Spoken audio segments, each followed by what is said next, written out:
Se você me perguntar qual é a função raiz do consórcio, antes de falar de lance, de contemplação, de taxa, de IPCA, de qualquer coisa, a resposta é simples. O consórcio é uma ferramenta de compra programada.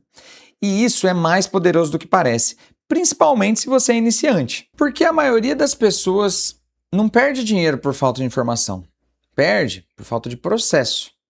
A pessoa até ganha bem, até sobra um pouco no fim do mês, mas não consegue transformar essa sobra em um patrimônio real. Acontece um imprevisto, aparece uma viagem, entra uma promoção, vem o só dessa vez. E o dinheiro que era para virar entrada, vira gasto. O consórcio entra exatamente aí. Ele pega uma intenção meio vaga, tipo, um dia eu quero comprar um imóvel, e transforma em um compromisso mensal, com regra, com boleto, com contrato, com prazo. Ele vira um tipo de cofre, com cadeado. Agora, para ficar muito claro, isso não significa que o consórcio é melhor do que você juntar dinheiro sozinho. Significa que para muita gente, o consórcio é a forma mais realista de manter essa consistência por anos, sem você desistir no meio. Essa frase resume o vídeo.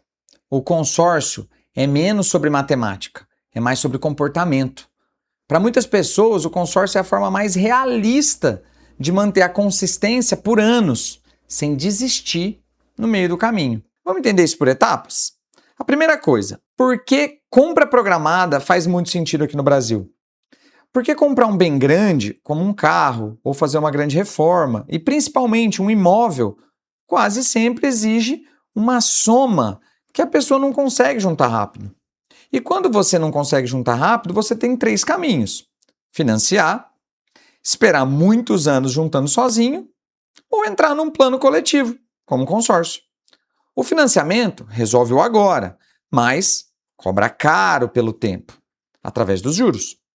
Juntar sozinho resolve o custo, mas costuma falhar na disciplina e no tempo, porque sem regra você pode parar, pausar, mexer, desistir. O consórcio é o meio do caminho. Ele troca a urgência pela organização. E é aqui que muita gente erra a expectativa. O consórcio não é para quem tem pressa extrema.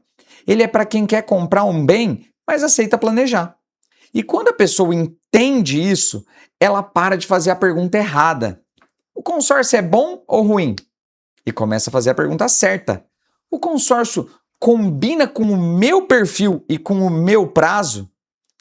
Agora eu quero te mostrar por que isso funciona tão bem como disciplina. Quando você tenta juntar dinheiro sozinho, você precisa vencer 3 inimigos: a tentação, o improviso e a falta de prazo. A tentação é óbvio. O dinheiro, ele está lá na sua conta. É fácil de gastar. O improviso também. Sempre vai existir um motivo justo para usar. A falta de prazo que é o mais perigoso. Quando você não tem data, você empurra. E quando você empurra, você perde o ritmo. E perder o ritmo, você abandona. No consórcio, você compra o oposto disso. Você compra prazo e constância. Você se compromete com uma parcela. Você sabe que, se você falhar, tem multa, tem regra, tem impacto. Não é agradável, mas é exatamente por isso que funciona como ferramenta de comportamento. Não dá para esquecer que você está construindo um plano.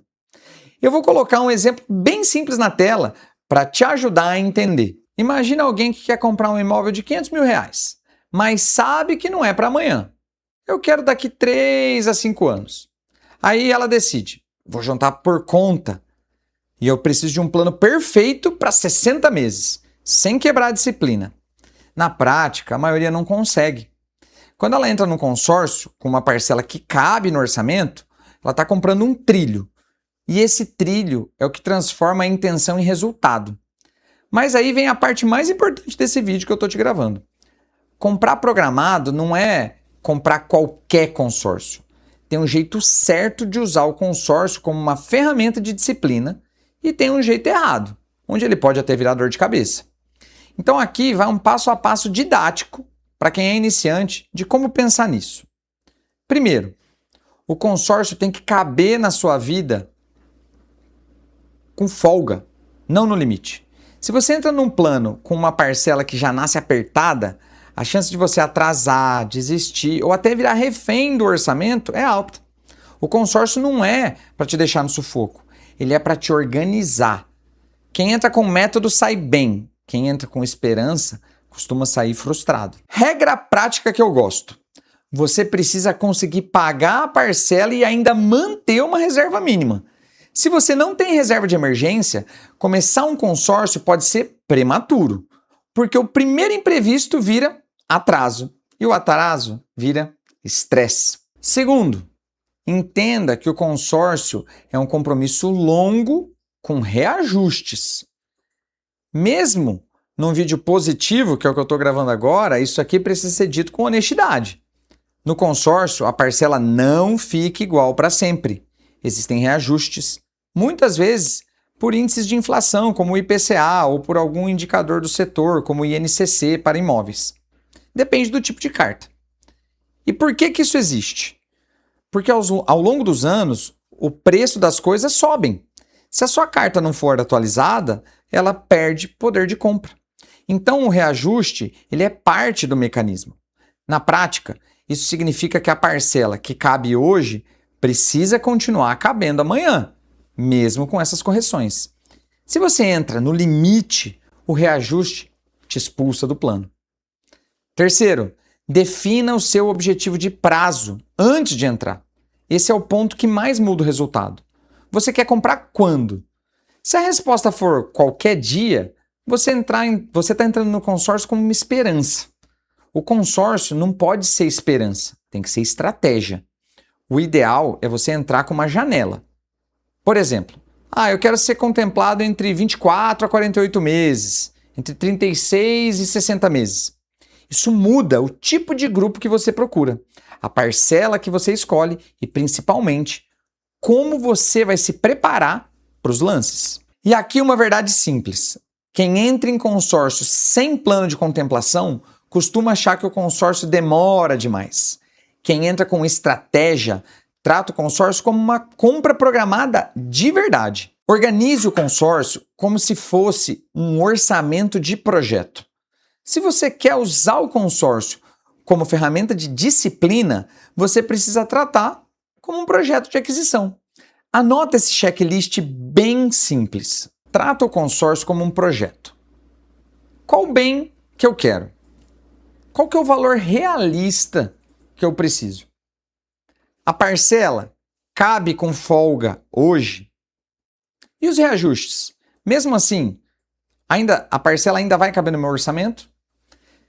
Quanto que eu tenho que guardar além da parcela, guardar por fora, para aumentar as minhas chances nas estratégias de lance? E, muito importante, qual que é a minha janela de compra? Se você responder essas 5 perguntas, você já está na frente de quase todo mundo. Esse checklist sozinho já coloca 90% dos iniciantes na frente da maioria do mercado, porque a maior parte das pessoas entra só olhando parcela e taxa, sem olhar a vida real. Agora deixa eu reforçar o lado positivo com uma clareza que pouca gente fala. O consórcio é uma das poucas ferramentas financeiras que, ao mesmo tempo, pode te ajudar a construir patrimônio e te proteger de você mesmo. Parece provocação, mas é verdade.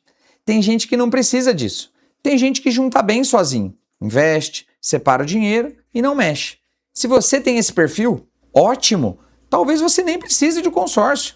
Mas se você é iniciante, se você nunca conseguiu guardar por anos, tem dificuldade de manter essa consistência, o consórcio pode ser exatamente o sistema que te faltava.